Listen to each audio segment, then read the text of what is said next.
Soy un reportero algo especial. Recorro los lugares y los hechos que han sentado las bases de lo que somos hoy en día.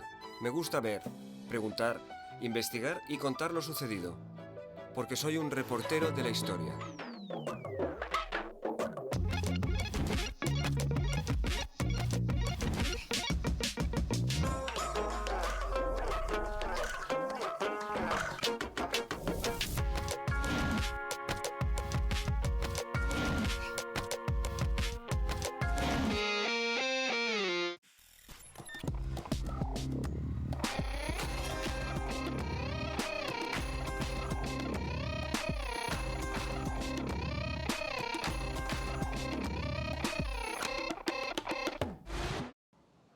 Hoy retrocederemos 2800 años en el tiempo para descubrir la fortaleza ibérica dels Vilars, un fortín protohistórico muy interesante sin parangón en el resto de Europa y que está en Lérida.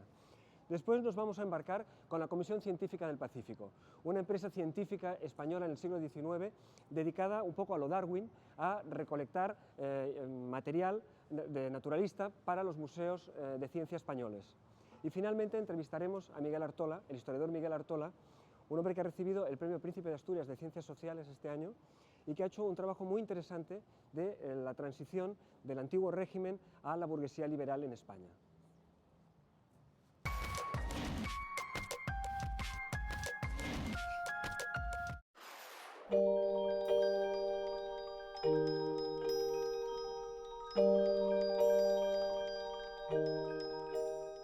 Nos encontramos a unos 4 kilómetros de la población de Arbeca, en la provincia de Lleida. El paisaje aquí es árido, pero nos ofrece un extraordinario regalo. Un conjunto histórico y arqueológico tan desconocido como excepcional. Es la impresionante y antiquísima fortaleza dels Vilars.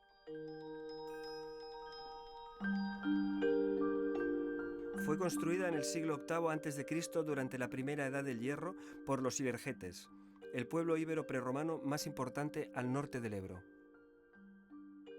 Para descubrir qué secretos se esconden estos muros, nos hemos citado con Emilio Junyent, director de las excavaciones y catedrático de prehistoria de la Universidad de Lleida. ¿Y qué nos explica que sea tan poderosa esta fortaleza? Entendemos que es una residencia de un caudillo, es una residencia de un poder y domina un territorio. Y dependen de ella otras comunidades más pequeñas que están situadas alrededor. Pero no había una necesidad real de crear esta fortaleza aquí.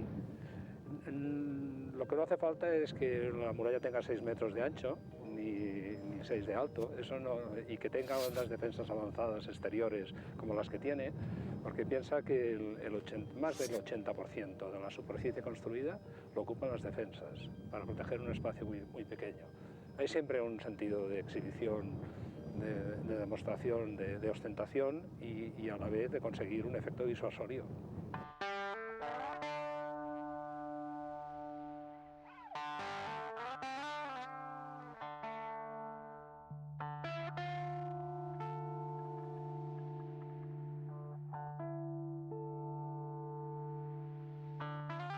Se hace difícil caminar por aquí.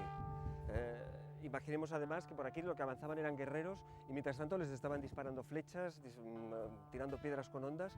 Esto no son piedras puestas al azar, estos son parte de un sistema defensivo muy complejo, lo que se llama caballos de frisa, y está aquí desde hace 2700 años, cuando se construyó como uno de los cinturones de protección de la fortaleza dels Vilars, esta fortaleza ibérica. La defensa la constituye la muralla torreada, porque son 14 torres, y por delante de la muralla se extiende la barrera de piedras hincadas. Estamos hablando de un elemento de defensa parecido a lo de las playas de Normandía del soldado Ryan, ¿no? Exacto, exactamente. Impide, están colocadas además podríamos decir que con muy mala idea, al tresbolillo, de manera que impiden cualquier aproximación por sorpresa de entrada y después moverse con un mínimo de comodidad al pie de la muralla. Sobre todo es escenografía, es arquitectura del poder.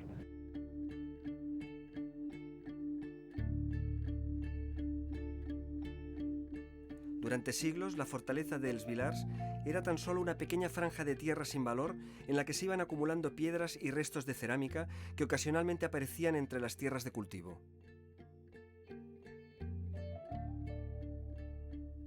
Pero hace 25 años empezaron unas excavaciones arqueológicas que, debido a la falta de recursos, avanzaban muy lentamente. Aún así, gracias al entusiasmo de un pequeño equipo de arqueólogos y estudiantes, se ha conseguido desvelar un yacimiento de proporciones desconocidas hasta la fecha.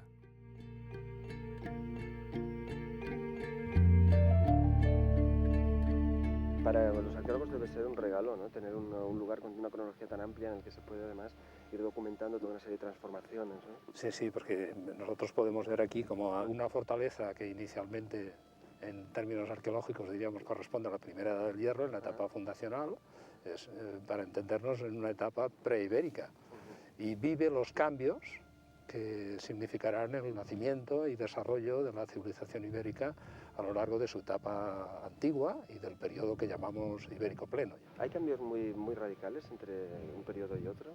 De alguna manera, la fortificación siempre mantendrá la estructura general porque, claro, el urbanismo que estará condicionado por la muralla y después el foso, pero sí vemos cómo cambian las casas. Inicialmente las casas de las etapas antiguas pues, claro, son casas de una habitación única, presididas por el hogar central. En cambio, en las épocas siguientes y en la época ibérica plena, cada actividad requiere su espacio y las casas pasan a tener 3, 4 habitaciones. En un lugar que es una fortaleza como este, ¿habéis encontrado armas? ¿Se ha encontrado algún tipo de evidencia de militar? No, ni mucho menos lo que correspondería a una fortificación de estas características, pero la explicación es clara. No fue jamás asaltada. Por eso el registro, los materiales que aparecen en el interior son escasos, no están a la altura de la importancia del monumento. Esta zona que hemos recorrido es el foso, construido en el siglo V como la defensa más externa. Nos dirigimos ahora hacia la puerta norte. Bueno, ahora estamos sobre la muralla y encima de lo que sería la puerta principal, la puerta norte, que habría sido uno de el acceso principal en su momento, ¿no? Sí, a lo largo de la etapa ibérica plena, desde el siglo, finales del V y siglo IV, es la puerta principal. Es que la muralla llega a tener 6 metros de ancho, va creciendo. En el caso de la puerta norte, además, obligó a construir otra torre, que es la única torre vacía, que funciona hueca, que funciona como una especie de cuerpo de guardia, y añadir un bastión, para conseguir que la puerta, obligar a un tránsito largo, son 13 metros de un pasillo de poco más de 1 metro de ancho para acceder al interior. Y ahora cuando miramos hacia adentro, aquí está el poblado. El urbanismo del interior de la fortaleza está condicionado por las gruesas murallas. En una estructura perimetral, las casas se abren a una calle paralela a la muralla, que a la vez define un espacio central interior donde se encuentra un gran pozo. Rodeándolo, hallamos unas estancias que muy probablemente eran almacenes o espacios productivos. Los arqueólogos también han hallado indicios de que en el barrio norte se levantaba un edificio dedicado a actividades de tipo ritual. Creo que se han encontrado algunos enterramientos infantiles dentro del poblado, ¿no? Sí, aquí se practica, esto es general en el mundo ibérico. Criaturas que morían en relación con el parto, un poco después, se entierran. Es curioso, es muy curioso esto, que formalmente el ritual que se sigue es el mismo que se sigue con los fetos de caballo.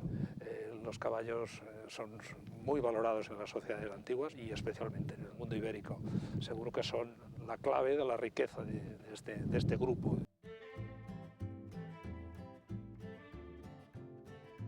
La asociación Amics de Villars organiza actividades artísticas y culturales con el objetivo de implicar a la sociedad en el conocimiento de esta excepcional muestra de patrimonio.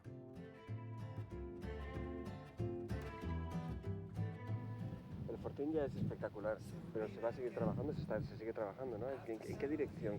¿Qué se va a hacer a partir de ahora aquí en el sitio? Desde el punto de vista de investigación, lo más atractivo lo tenemos aquí, el campo norte. La rampa de acceso que atraviesa el foso continúa y está por excavar. La rampa exigirá una contraguardia que proteja el acceso. Al lado y lado hay otro foso, en este caso segmentado, no llega a dar toda la vuelta a la fortificación. Y a su vez todo el sistema está conectado con el curso de agua que circulaba de este a oeste, más al norte. cuáles son un poco los enigmas del yacimiento, las cosas que más te preocupan, digamos, por averiguar, que se desconocen y que plantean más incógnitas? Entender la fortaleza en el territorio y las comunidades, los otros asentamientos que dependen de esta fortificación. Lo que explicaría la fortaleza, ¿no? Sí, claro. El entorno, claro. Lo que obliga a fortificar esto. Hay que entender un territorio dominado y unas comunidades que de alguna manera tributan. Lo que pasa es que ninguno de ellos ha sido excavado. Entonces la información que tenemos es estrictamente superficial, pero sí suficiente como para saber que eran contemporáneos. Al andar por estas calles, la imaginación vuela hacia los tiempos remotos en que los íberos y lerguetes llenaban de vida un espacio donde ahora solo reina el silencio. Eran tiempos de lucha por el control del territorio, de equilibrios de poder, pero también de importantes cambios culturales, propiciados por las influencias europeas, griegas e incluso fenicias. Se puede oír el ruido de la historia de alguna manera, ¿no? La fortaleza permanece enigmática aquí en medio de esta planicie. Sabemos que la respuesta a muchos de los enigmas que plantea están allá afuera, están en las poblaciones que ocupaban el territorio y bueno, estamos esperando a que haya una respuesta, como en tantos otros lugares, tantos otros sitios arqueológicos.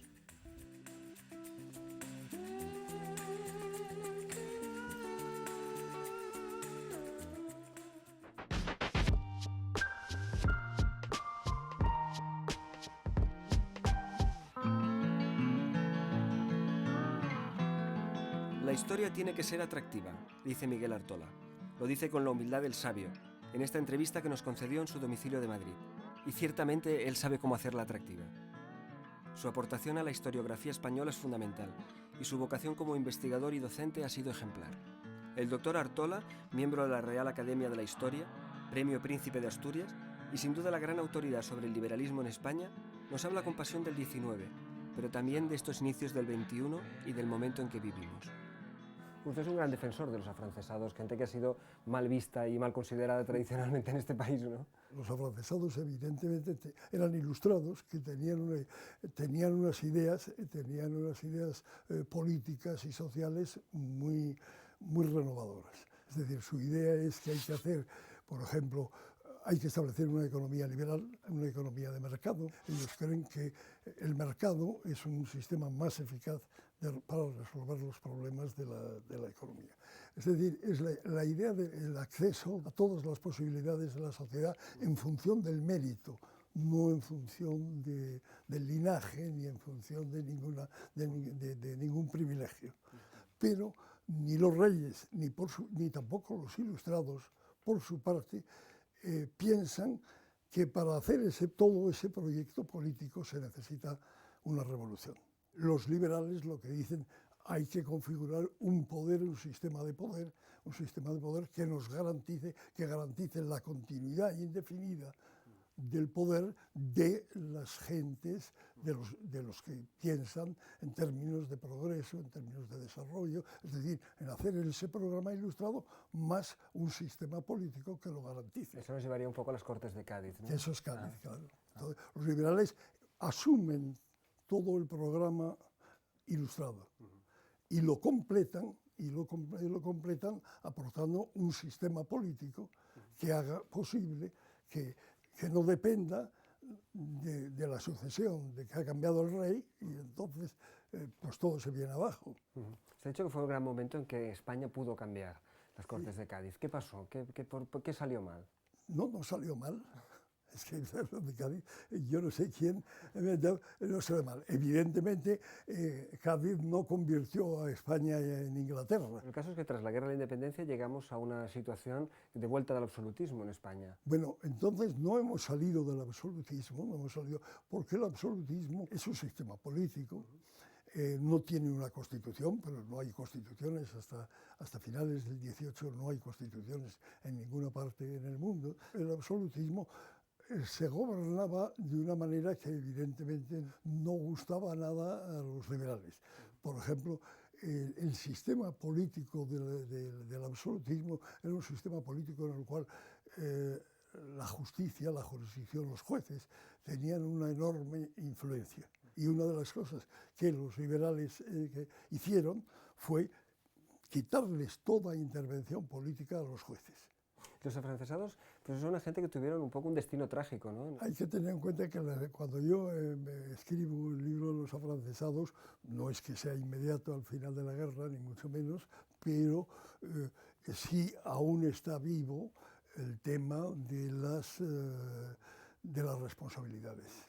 El tema de la persecución de los nazis, de la persecución de los colaboracionistas, de los juicios contra los que como era una cosa que iba goteando, pues incluso después de que yo publicase Los afrancesados, siguieron produciéndose procesos espectaculares, como el de Eichmann.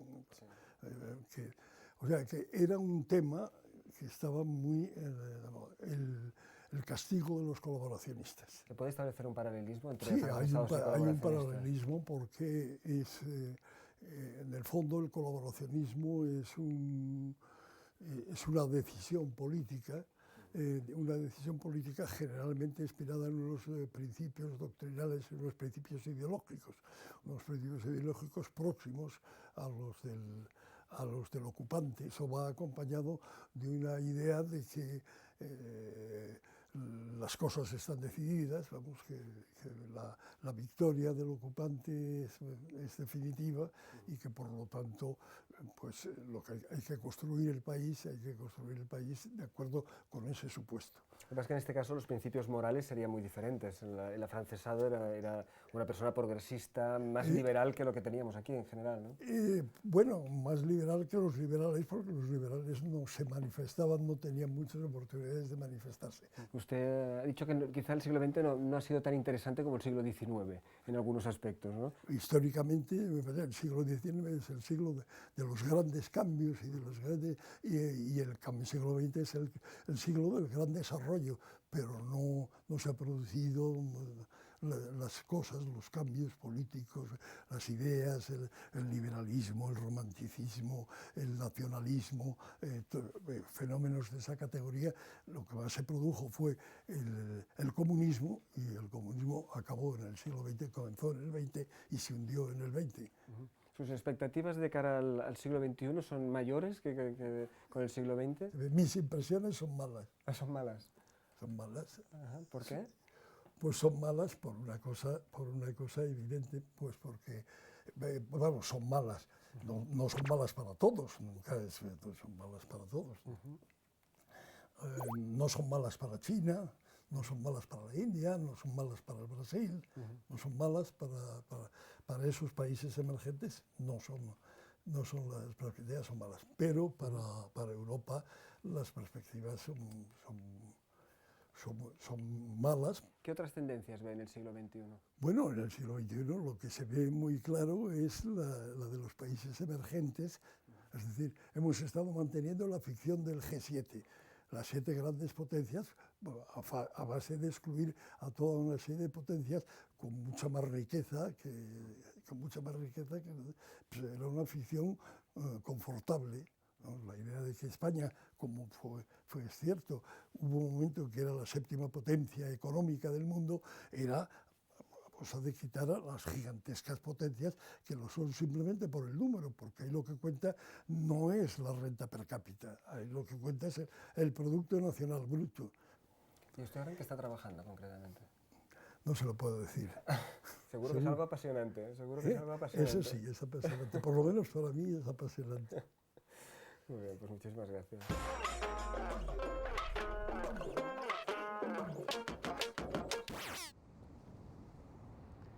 En la primavera de 1862 el gobierno español decide enviar 2 fragatas, la Triunfo y la Resolución, a aguas del Pacífico. El objetivo es dar la vuelta al mundo, a través de América del Sur y las Filipinas. Al igual que en el caso del Beagle y de Darwin, la expedición española llevará embarcados un grupo de científicos. Son 8 personas, 6 naturalistas y 2 auxiliares que se encargarán de labores de fotografía y de dibujo. A este grupo, a esta expedición, es a la que le conocemos como la Comisión Científica del Pacífico. Los naturalistas integrantes de la expedición eran Patricio María Paz y Membiela, Manuel Almagro, Fernando Amor, Francisco de Paula Martínez y Sáez, Marcos Jiménez de la Espada, Juan Isern y Batlló, Rafael Castro y Ordóñez, dibujante y fotógrafo al que debemos la mayoría de las fotografías e ilustraciones. Y Bartolomé Puig y Galup. Leoncio López Ocón nos cuenta este viaje titánico. Esta expedición tiene un doble componente, político y científico.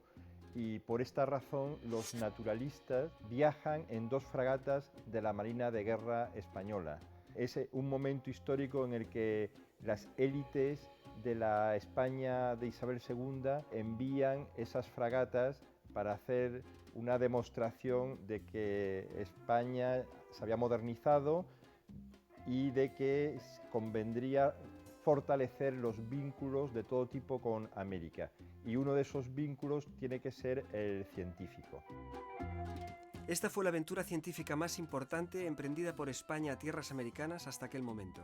El objetivo: formar colecciones científicas que enriqueciesen los fondos de los museos españoles, así como contribuir al desarrollo de un programa de aclimatación de animales y vegetales exóticos, que fuesen útiles a la economía española.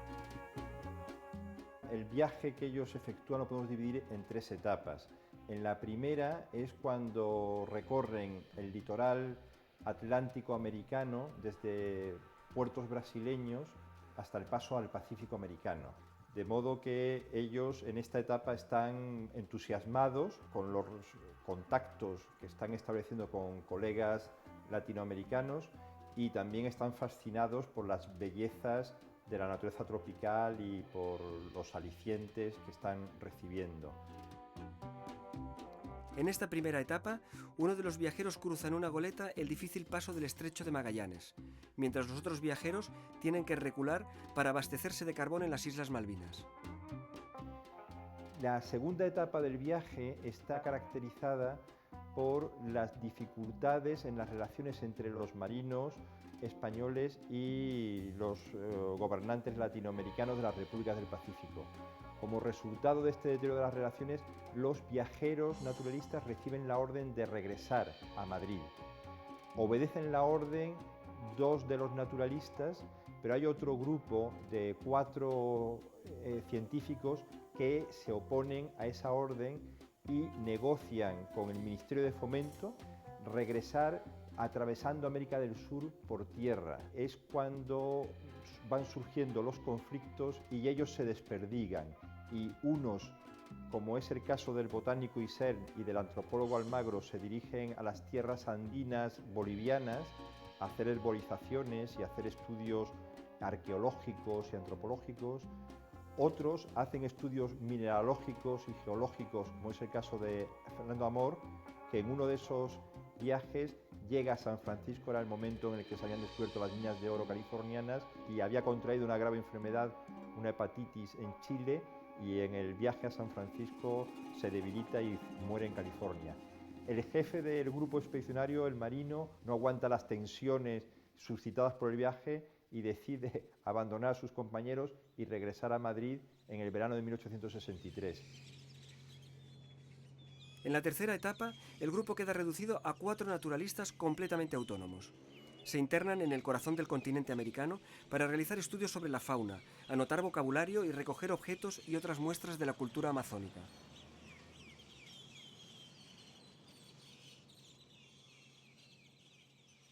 La tercera etapa del viaje fue la más importante científicamente, y de esto tenemos pruebas en los materiales que nos legaron estos expedicionarios. Por ejemplo, se les obligó desde un principio a hacer diarios de su viaje, cuyos cuadernos se adquirieron en Londres, y en ellos Jiménez de la Espada, en su etapa del gran viaje, realizó observaciones notables sobre el sistema volcánico andino, además de quedarse fascinados, como románticos que eran, por estas bocas de fuego. También realizaron estudios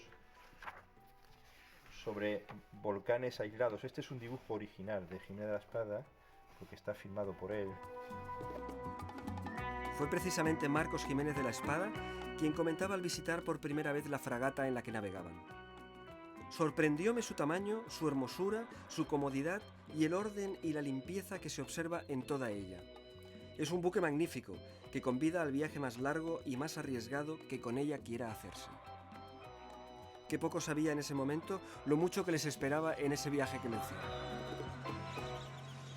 Este era ya el momento realizado en condiciones de extremas dificultades, hasta tal punto que cuando llegan a un puerto fluvial brasileño llamado Tabatinga, se encuentran con un grupo de expedicionarios norteamericanos y el contraste entre los dos grupos humanos era notable. Los norteamericanos estaban muy bien equipados, disponían de un gran apoyo de la Universidad de Harvard y del emperador Pedro II de Brasil, y los españoles iban en unas condiciones lamentables que, como decía uno de ellos, más parecían mendigos que viajeros naturalistas de un país europeo. Hasta tal punto que tuvieron que vender varios objetos y algunas pepitas de oro que habían recogido en el Amazonas para poder financiarse el pasaje en un barco fluvial brasileño que les llevase al Atlántico. Uno de ellos, el botánico Isern, contrajo una muy grave enfermedad que le llevaría a la muerte nada más regresar a Madrid en enero de 1866. Para navegar por los afluentes del Amazonas construyeron canoas en las que convivieron con indígenas amazónicos, y una de estas canoas se encuentra actualmente en el Museo de América de Madrid.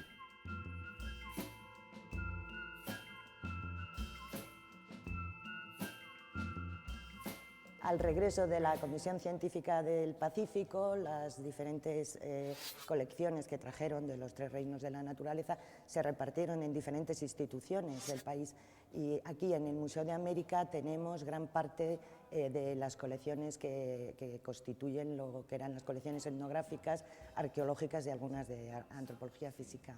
Bueno, aquí por ejemplo a mi lado tenemos una de las piezas muy importantes, sobre todo muy curiosas porque por el tamaño. Es una de las barcas en las que ellos descendieron, el Napo, y es un tronco vaciado, como podéis ver, de grandes dimensiones, y por la técnica pues es una pieza bastante espectacular, ¿no? Y a ellos la debemos.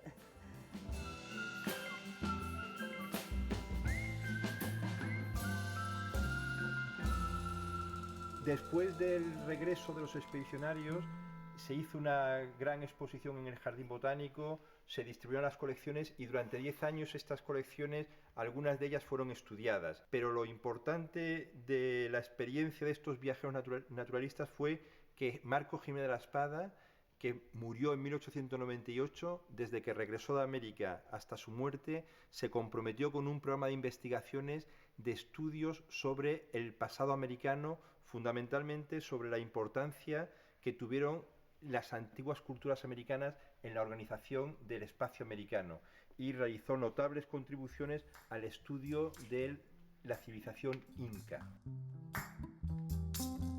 Bueno, pues aquí tenemos una de las piezas que trajeron del desierto de Atacama. Es una pieza muy interesante y curiosa, es una tabla deformadora del cráneo. Se realizaba cuando eran recién nacidos, lógicamente, que el cráneo es moldeable, y durante la infancia hasta ir dando al cráneo la forma deseada. Son piezas curiosas porque es un material que no es muy frecuente, ¿no? Y en ese sentido, pues esta expedición trajo varias tablillas deformadoras que tenemos aquí en los fondos del museo.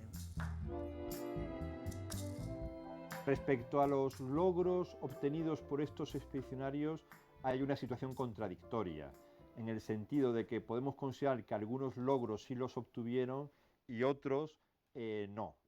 Los logros que sí obtuvieron fue el enriquecer los establecimientos científicos españoles, sobre todo los objetos etnográficos son muy llamativos, y el visitante actual del Museo de América o del Museo Antropológico Nacional pues ve ahí objetos muy vistosos. Bueno, pues esta pieza es una de las que recogen en lo que llaman el Gran Viaje. Es una pieza de los indios jíbaro, recogida en la región del oriente ecuatoriano. Está realizado con tela de algodón, que en el caso de los jíbaros, curiosamente, el tejido lo realizaban los hombres, y confeccionado con canillas o los fémures de los pájaros que cazaban, unidos con semillas y alas de coleóptero, ¿no? Que los internautas y los ciudadanos de hoy en día pueden acceder a esas colecciones científicas. Lo más importante es que gran parte de la colección fotográfica que se organizó en este viaje, cualquier internauta las puede consultar en el sitio web. De los 8 científicos españoles, 4 no regresarán a España. De todas formas, su trabajo se puede considerar un éxito. Son más de 85.000 especímenes los que van a traer a España, los que van a nutrir colecciones y museos de toda la geografía peninsular. Hay que pensar que traen a Europa por primera vez vivos una serie de animales como el cóndor, el guanaco, el cisne de cuello de negro o la liebre patagónica. Hay que pensar que han descubierto 45 especies de insectos nuevas, 2 de primates y 2 de anfibios.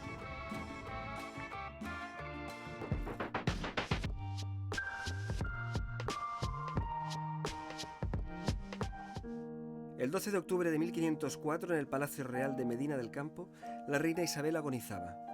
Le quedaba algo más de un mes de vida cuando decidió dictar su testamento.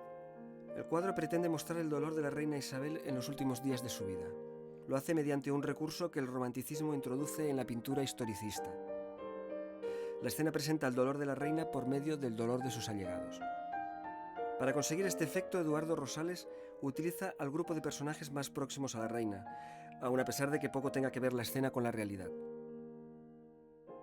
Porque en esta ceremonia de testar no estuvieron en verdad ni el rey Fernando, que aparece abatido a la izquierda del cuadro, ni su hija Juana la Loca, de pie junto a él.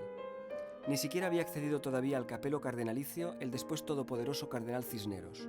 Podemos identificar además junto a la reina al notario Gaspar de Gricio, al contador López de Cárraga y al fondo a los marqueses de Moya, fieles y muy directos servidores de Isabel I. De manera que no es el documento lo que importa, sino su sentido. Rosales, 360 años después, quiso trascender el dato histórico para darnos una interpretación de ese momento en el que grandes protagonistas de la historia se ven reunidos en un acto íntimo y doloroso.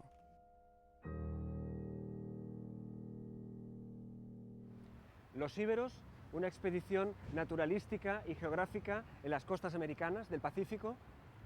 Los afrancesados, los colaboracionistas con Napoleón, por decirlo de alguna manera. Hoy hemos visto 3 temas muy variados de la historia. Y sin embargo hay algo que los identifica a los 3, algo que los relaciona. En el primero tenemos a un grupo de arqueólogos que excavan minuciosamente por esclarecer el pasado de esa fortaleza protohistórica, extraña fortaleza que hay en Els Vilars, en Arbeca. Hemos visto también a este grupo de científicos españoles empeñados también en realizar descubrimientos geográficos y zoológicos en una parte importante de la costa americana. Y tenemos a Miguel Artola, uno de nuestros grandes historiadores, luchando también por interpretar nuestra historia, momentos culminantes importantes de nuestra historia. Son 3 maneras de acercarse a la historia, 3 maneras de investigar, 3 maneras de hacer historia.